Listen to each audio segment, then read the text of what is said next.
देश में एक व्यक्ति के नाम पर 6 से 7 वोटर लिस्ट बनाने को लेकर सुप्रीम कोर्ट में एक जनहित याचिका दाखिल की गई थी और उसमें ये मांग की गई कि जो फिलहाल एक व्यक्ति के नाम पर 6 से 7 वोटर लिस्ट बनाए जा रहे हैं उन तमाम नामों को डिलीट किया जाए और जिन अधिकारियों के द्वारा ये काम किए जा रहे हैं उनके खिलाफ कानूनी कार्रवाई की जाए।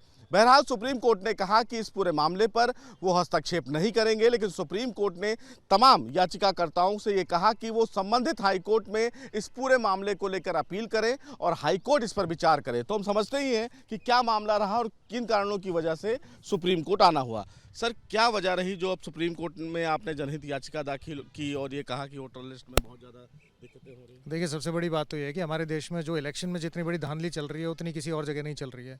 और सबसे बड़ी और भी बड़ी चीज़ ये है कि सरकार ये सब जानती है, इलेक्शन कमीशन ये जानता है। एक एक आदमी के नाम पे 7-7, 8-8 वोटर आईडी कार्ड बने हुए हैं। उसमें फोटोग्राफ भी सेम है, नाम भी सेम है। सिर्फ और सिर्फ अंतर कितना है कि इस एक की बजाय बने हुए हैं 7 से लेकर 10। और ऐसे हमारे पास 700 से 800 पेजेस हैं जिसमें हज़ारों की संख्या में लोग हैं, इनफैक्ट लाखों की संख्या में होंगे, हर स्टेट में होंगे। तो जो इलेक्शन अभी चल रहे हैं देश में वो फ्री एंड फेयर इलेक्शन हो ही नहीं सकते। वो किसी भी तरीके से, आज अगर हम बात करें तो वो किसी भी तरीके से निरपेक्ष इलेक्शन नहीं हो सकते। उसका रिजल्ट कहीं ना कहीं इफेक्ट होता है। और इसी चीज़ को लेकर राष्ट्रवादी आदर्श महासंघ जो एक पॉलिटिकल पार्टी है, हम उसकी तरफ से हमने एक PIL फाइल की और सुप्रीम कोर्ट में हमारी याचिका सिर्फ इतनी थी कि जितनी भी ये मल्टीपल एंट्रीज हैं उसको डिलीट किया जाए, ताकि जितनी भी स्टेट हैं वहाँ जो इलेक्शन होता है वो फेयर इलेक्शन हो सके। एक खास धर्म के लोग हैं उनके नाम पे 7-7, 8-8 वोटर का ID कार्ड बनते हैं, और जो दूसरे मेजॉरिटी हमारा धर्म है, हिंदू धर्म है, उनके लोगों के एक एक वोटर ID कार्ड है, जिसमें से आधे से ज़्यादा लोग वैसे ही वोट नहीं डालते। सर, क्या लगता है कि चुनाव आयोग की कमी कहीं इस पूरे मामले में? चुनाव आयोग की ही कमी है।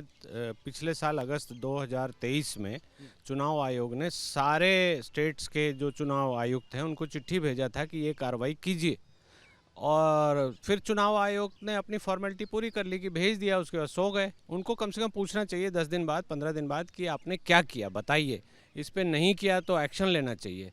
इसके साथ साथ एक और विषय हमने इसके साथ उठाया है कि जो रिप्रेजेंटेशन ऑफ पीपल एक्ट है उसमें अगर आप डुप्लीकेट अपना वोटर आई कार्ड बनाते हैं तो क्रिमिनल प्रोसिक्यूशन है।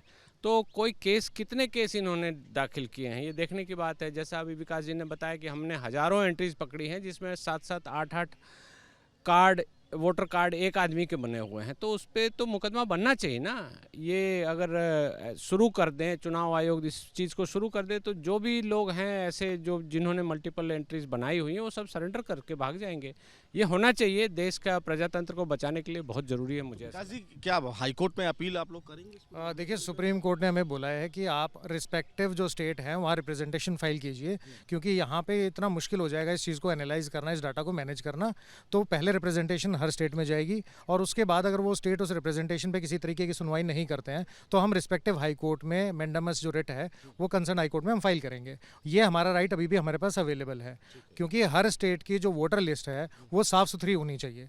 और इसके लिए जो आने वाले टाइम में अगर high court, respective high court है या इलेक्शन कमीशन की स्टेट बॉडी है, जो भी इसके ऊपर एक्शन लेना चाहें वो लें। अगर वो नहीं लेते हैं तो हम फिर से दोबारा सुप्रीम कोर्ट आएंगे।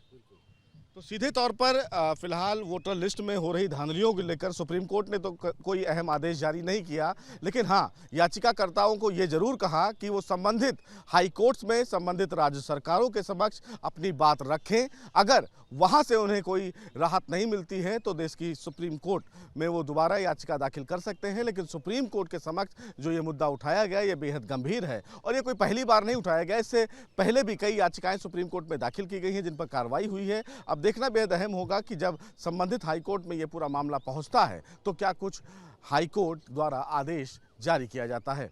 वीडियो जर्नलिस्ट विपिन के साथ Sushil Pandey, News Nation, Delhi. News Nation अब व्हाट्सएप पर खबरों के ताजा अपडेट के लिए न्यूज नेशन के इस QR कोड को स्कैन करें।